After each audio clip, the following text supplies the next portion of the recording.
शादी पे बात करते हैं, तो देखो, शादी मेरे हिसाब से तो यार एक बॉन्डेज है, क्योंकि और इससे जो लोग अक्सर कहते हैं कि शादी से ही एक खुशहाल ज़िंदगी होती है, हम अपना सुख-दुःख बाँटते हैं। मैं एग्री करता हूँ थोड़ा बहुत कि हमारा जो एक इंसान होता है, वो अपने अहंकार की वज़ह से बहुत ज़्यादा सफ़र करता है और उसको कोई सहारा चाहिए होता है। ये मैं एग्री करता हूँ और फिज़िकल नीड्स भी होते हैं।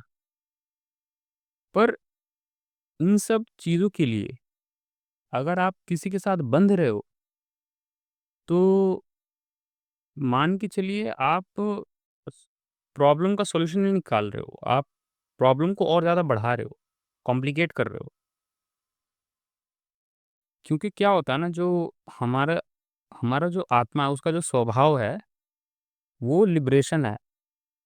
हमारा जो स्वभाव है, हमारा जो इनेट नेचर जो है ना, वो आज़ादी है। उसको आज़ादी चाहिए, हर काम में, हर चीज़ में।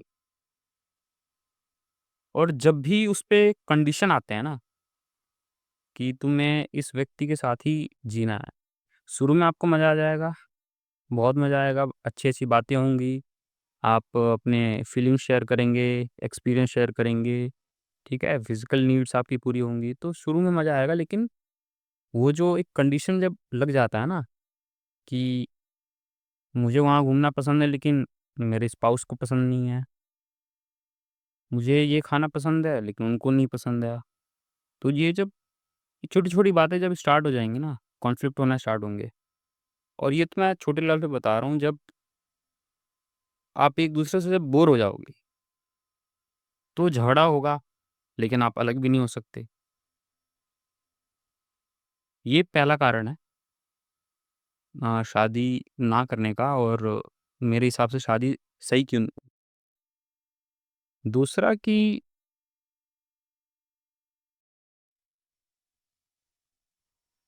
कि हम अपने बारे में ज़्यादा कुछ जानते हैं नहीं। अपने बारे में कहने का मतलब, हम जो अक्सर कहते हैं कि हम कौन हैं, वो हम बस अपना नाम दे देंगे। हम ये बता देंगे कि हमने ये पढ़ाई की है, या तो एमबीए किया है, या फिर कोई डिग्री का नाम बता देंगे, हमने इंजीनियरिंग की है, बैंकिंग में हमने मतलब कॉमर्स किया है, ये सब। और इसी को ही हम कहते हैं कि this is who I am. तो कुल मिला के हमें ये नहीं पता है कि uh, how to deal with anger. Lust क्या होता है? एंगर क्या होता है? लोनलीनेस से कैसे डील करते हैं? ठीक है? और सबसे इम्पोर्टेंट सवाल, हू एम आई? तो ये जो डीप क्वेश्चंस होते हैं ना लाइफ के, फिलॉसफिकल, जिसको हम बोलते हैं कि ये तो हमारे लिए क्वेश्चंस नहीं है, ये तो संत गुरु लोगों के लिए हैं, जिन्होंने अपने लाइफ में कुछ अचीव कर लिया। वो लोग टेंशन करें इन सब क्वेश्चंस का। Who am I? What is the purpose of life? हम लोग तो आम इंसान हैं, हम क्या कर सकते हैं इसमें? अब प्रॉब्लम ये है कि जब इन सब चीज़ों पे हमने जब विचार नहीं किया होता है, और हम किसी व्यक्ति से जब प्यार करने लगते हैं और जब शादी करते हैं, और वो सेम व्यक्ति है, हमारे जैसा ही है, जिसने आत्म अवलोकन यानी सेल्फ ऑब्जर्वेशन कभी नहीं किया है, ठीक है? आपके जैसा ही वो व्यक्ति है, आप भी वही व्यक्ति हो, और आपने आपने कभी भी सेल्फ ऑब्जर्वेशन नहीं किया है। तो मैं गारंटी दे रहा हूँ, वॉयलेंस होगा घर में, झगड़ा होगा, और हर घर में झगड़े होते हैं। यहाँ पे हर कोई ढोंग कर रहा है, हर कोई नाटक कर रहा है कि हम खुश हैं, हमारी लाइफ अच्छी चल रही है, सब कोई नाटक कर रहा है भाई। रियलिटी मैंने देखी है यार, मैंने झगड़े देखे हैं, अपने घर में भी देखे हैं, ठीक है? और दूसरों के घर में देखे हैं, सब नाटक करते हैं कि जब शादी-वादी कोई फंक्शन होता है, तो ये फेक स्माइल से कि घर में सब अच्छा चल रहा है, ये वो, और बोल और मैंने एक तो अ, एक बहुत फ़ेमस लाइन सुनी है कि शादी में ऊँच-नीच होती रहती है, पर यही तो पार्ट है ज़िंदगी का। हम क्या कर सकते हैं हुँ, ये क्या चीज़ है? मतलब आप एक जेल में रह रहे हो और आप बोल रहे हो उसको नॉर्मलाइज़ करने की कोशिश कर रहे हो। भाई जो पेनफुल चीज़ें हैं वो हैं, ठीक है? आप उसको लीपापोती मत करो कि नहीं ये पार्ट है लाइफ़ का। झगड़ा-वगड़ा ठीक है, इससे प्यार और बढ़ता भी है। बहुत बार मैंने ये भी सुना है और अ, जैसे मैंने शायद रील्स में देखा है या फिर शायद किसी लड़की से मैंने बात की थी, उसने ही मेरे को बताया कि जब झगड़ा ना करो तो फिर और हम क्या करें? वही वही तो थोड़ा वो होता है कि झगड़े से तो थोड़ा प्यार बढ़ता है। वो बहुत नॉर्मली बोल रही थी। मैंने बोला भाई झगड़े से प्यार बढ़ता है? जो आप बोल रहे हो वो आपके कानों में जा रहा है? ठीक है? तो देखो भाई, अहंकार ना आपको ज़िंदगी भर दुःख देगा। वो आपको सपने दिखाएगा, वो ग्लैमराइज़ करेगा इन सब चीज़ों को कि फैमिली होना बहुत अच्छा है, किड्स होना अच्छा है, ठीक है? और पूरी दुनिया ये करती है।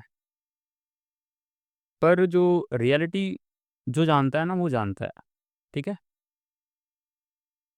कभी भी आप एक दूसरे व्यक्ति के साथ बंध कर जीवन भर खुशहाल ज़िंदगी नहीं जी सकते और मैं कंडीशन लगा रहा हूँ कि आपने सेल्फ ऑब्ज़र्वेशन नहीं किया है, ठीक है? आत्म अवलोकन नहीं किया आपने। स्पिरिचुअलिटी हमारी नेसेसिटी है, हमारी चॉइस नहीं है। अ, अध्यात्म जो है वो हमारा चुनाव नहीं है, ये हमारी ज़रूरत है, ठीक है? आपको बुक्स पढ़नी चाहिए, ठीक है? और जो हमारे दर्शन हैं, ठीक है? जो हमारे भगवद गीता है और अष्टावक्र गीता है, ठीक है? धम्मपद है, ताओ ते चिंग है, वेस्टर्न फिलॉसफीज़ हैं, ठीक है? बहुत सारी बुक्स हैं, आपको हिंदी में भी मिलेगा, इंग्लिश में भी मिलेगा, सब कुछ है, वीडियोज़ हैं, ठीक है? यूट्यूब पे आचार्य प्रशांत है, सद्गुरु है, आप इन सब वीडियोज़ देखिए, अपने आप को समझिए, आप है कौन? तब ये डिसीज़न लीजिए, ठीक है? और ये शादी की बात नहीं है, आप लाइफ़ में कोई भी डिसीज़न लें, जॉब का हो, ठीक है? या लाइफ़ पार्टनर या अ, घर कैसा घर होना चाहिए, ठीक है? बहुत लोग इतना बड़ा घर बना देते हैं या फिर खुद ही सफ़र करते हैं कि यार इतना बड़ा बना दिया फिर अकेले रह रहे हैं। बहुत लोग गाड़ी गलत खरीद लेते हैं, अब क्योंकि ग्लैमराइज़ किया गया है कि ये गाड़ी बहुत बहुत ज़्यादा फ़ेमस है और ट्रेंडी है, लेकिन पता चलता है कि ये फैमिली के लिए कंफर्टेबल ही नहीं थी। 4 लोग ढंग से बैठ ही नहीं पाते हैं, सीट को इधर-उधर करना पड़ता है। तो जब भी आप इग्नोरेंस से कोई भी डिसीज़न लेंगे लाइफ़ में, वो गलत ही होगा, ठीक है? फर्स्ट प्रायोरिटी होनी चाहिए स्पिरिचुअलिटी। ये हमारा एजुकेशन सिस्टम अगर होता कि ये जब बताया जाता कि आप इन सब क्वेश्चंस को भी मतलब एक टेस्ट होता ना, जैसे मैं ना आचार्य प्रशांत का गीता समागम में एक स्टूडेंट हूँ।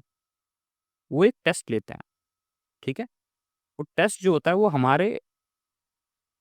जो हमारी बुद्धि है, वो कितना ज़्यादा तेज़ है और हम अपने बारे में कितना जानते हैं, ठीक है?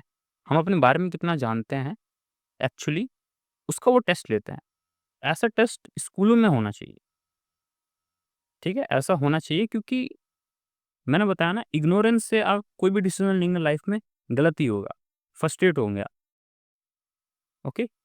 सो ये मेरे कुछ व्यूज़ थे, अगर आप डिसएग्री करते हैं या एग्री करते हैं, उसके बारे में आप कमेंट में ज़रूर बताइए। Thank you so much for listening.